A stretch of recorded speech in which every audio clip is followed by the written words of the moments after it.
Hola, muy buenas tardes, bienvenidos un día más a este programa de entrevistas en Guada TV Media. Hoy vamos a hablar de temas económicos y algún tema político también con el secretario general del Partido Socialista en la provincia de Guadalajara, con Pablo Bellido. Señor Bellido, muy buenas tardes. Hola, buenas tardes. Vamos a hablar de temas económicos y vamos a hablar de empleo. Acabamos de conocer hace nada los datos de la EPA del tercer trimestre a nivel nacional, y los de Castilla-La Mancha son espectaculares, ¿no? ¿A qué crees que se deben estos datos? Bueno, son datos muy buenos, nos tenemos que alegrar todos y todas, y evidentemente se deben a que aquí concurren unas circunstancias que son muy concretas de Castilla-La Mancha, y es la estabilidad política y el entendimiento social, el clima de acuerdo que se ha creado entre los agentes sociales, entre los empresarios y las empresarias, y la representación sindical, evidentemente liderados por el presidente de Castilla-La Mancha, que está consiguiendo atraer más empresas que nunca, pero que además está consiguiendo también que las empresas que están creen más empleo que nunca. Y eso es un dato muy positivo. Sin salir de nuestra provincia, hoy tenemos un 3,7% más de trabajadores que en el tercer trimestre de 2022, o sea que hace un año. Tenemos la cifra récord de 127.000 personas activas con empleo en nuestra provincia. 25.000 personas más, se dice pronto, que antes de que Emiliano García Paje gobernase. Yo creo que es incuestionable que la región ha progresado mucho en políticas sociales, en políticas educativas, sanitarias y de bienestar, pero también que el crecimiento económico es una realidad palmaria en esta tierra, y muy particularmente que se está creando empleo. Hoy en día estamos por debajo de la media nacional en paro y estamos por la media nacional en crecimiento de empleo. Uno de los elementos que puede contribuir a esto son los planes de empleo, que hoy se están presentando precisamente en Villanueva de la Torre, esta mañana se han presentado, ¿no? ¿Qué incidencia pueden tener estos planes de empleo en estos datos de la EPA? No solamente se está creando mucho empleo, sino que aquellas personas que por circunstancias diversas han quedado excluidas del mercado laboral, que tienen más dificultades para acceder, pues tienen una oportunidad a través de los planes de empleo que impulsa el gobierno de Emiliano García Paje junto con las diputaciones y con los ayuntamientos. Los municipios van a mejorar porque van a ver cómo se limpian sus calles, cómo se realizan obras y servicios de cara a la ciudadanía. Por tanto, los municipios salen ganando, pero además de que salen ganando los municipios, ganan también los desempleados y sus familias, que van a tener durante 6 meses una oportunidad de empleo que además en algunos casos puede significar la puerta de entrada de nuevo al mercado laboral a través de una innovación que se ha incorporado este año, y es una bonificación para que las empresas contraten a estos desempleados. La verdad es que creo que somos un ejemplo en España y un ejemplo también en Europa de creación de empleo en una región que tradicionalmente ha tenido dificultades, pero que ahora mismo va como un tiro en materia de creación de empleo. Bueno, vamos a un tema un poquito menos agradable. El sábado el Comité Federal del Partido Socialista daba luz verde a la propuesta de Pedro Sánchez para una consulta a la ciudadanía. La voz crítica allí en contra de la amnistía fue Emiliano García Paje, que se quedó un poquito solo, ¿no?, allí.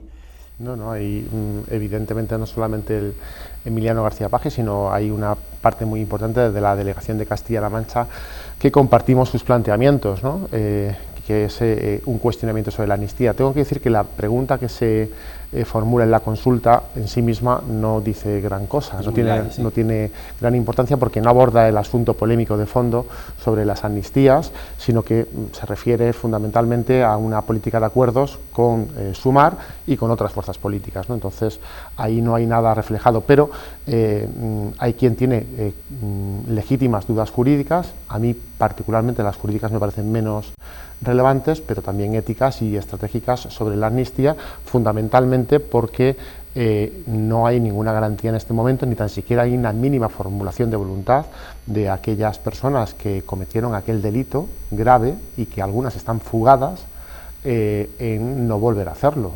Hay quien incluso amenaza con volver a hacerlo, ¿no?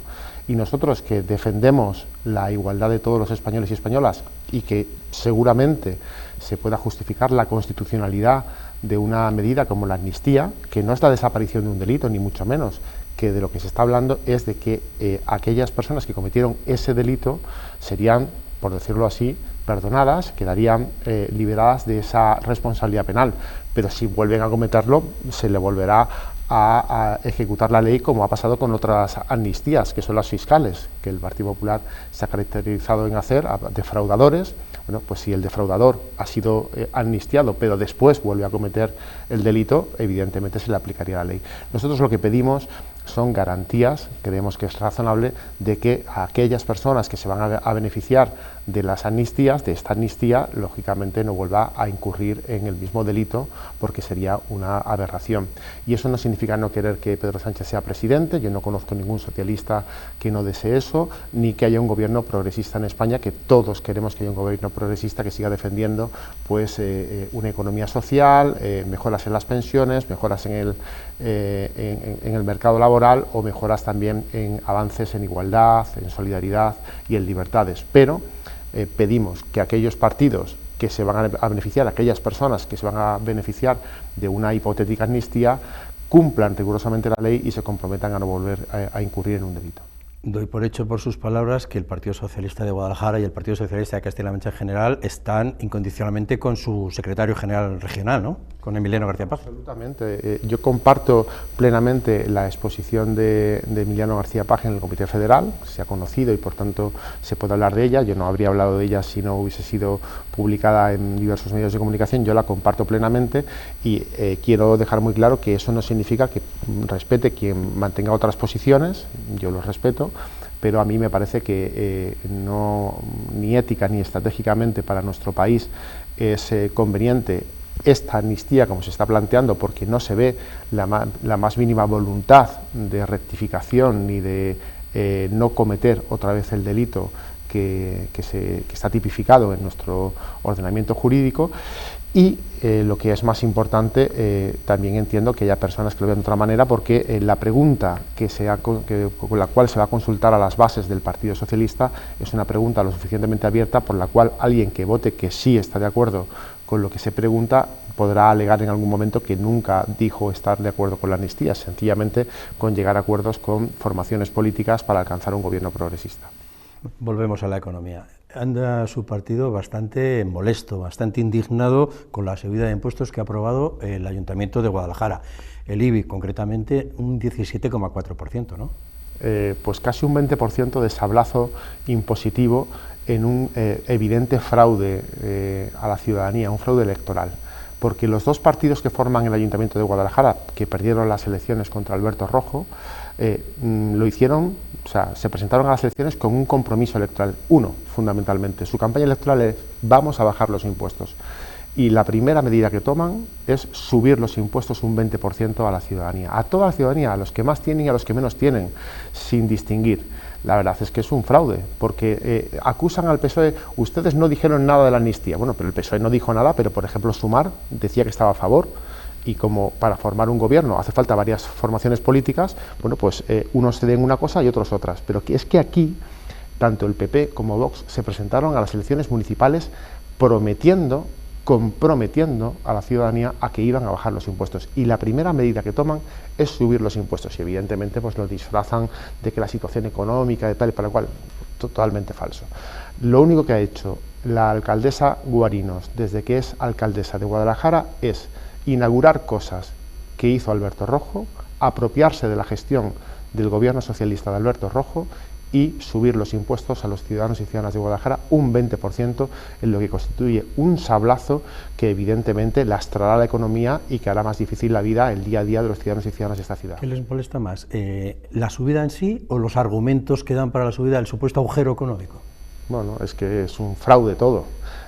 Prometieron que iban a bajar los impuestos, pidieron el voto para bajar los impuestos, y cuando la gente les votó, suben los impuestos. Y evidentemente, como no van a decir que son unos embusteros, pues lo que hacen es buscar un pretexto, una justificación de cualquier índole. Pero la realidad es esta: se comprometieron a bajar los impuestos, han llegado al gobierno y lo primero que han hecho es subir los impuestos un 20% en un sablazo impositivo que pagan los ciudadanos y ciudadanas, los que más tienen, pero lo que nos duele más, los que menos tienen, los que más dificultades tienen para llegar a fin de mes. Y lo ha hecho la señora Guarinos. ¿Van a recurrir la subida?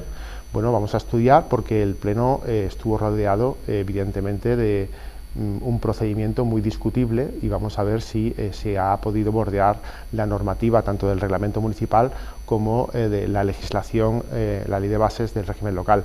No nos parece que el procedimiento fuese mínimamente razonable y desde luego las formas que tuvo la alcaldesa de tratar a la oposición una vez más, y ya no es la primera ni la segunda vez, sino que es algo muy consolidado, son inaceptables. Uno cuando es alcalde o alcaldesa de una ciudad lo es de todo el mundo, de quien le ha votado y de quien no, y tiene que respetar a la oposición. Y la verdad es que la actitud de arbitrariedad, pero sobre todo de falta de respeto que se está siguiendo por parte de la señora Guarinos con un autoritarismo exacerbado, creo francamente que no está a la altura de lo que piden los vecinos y vecinas de Guadalajara, que la inmensa mayoría son moderados, razonables, educados y respetuosos. Pues muchas gracias, señor Bellido. Hemos llegado a finalizar, al final de nuestro tiempo y tenemos que poner el punto final, aunque nos quedaba temas por hablar todavía. Bueno, volveremos. Muchas gracias. Volveremos. Muchas gracias. Y a todos ustedes también les agradecemos que nos hayan acompañado en este viaje informativo y nos vemos aquí en Guada TV Media. Muchas gracias y buenas tardes.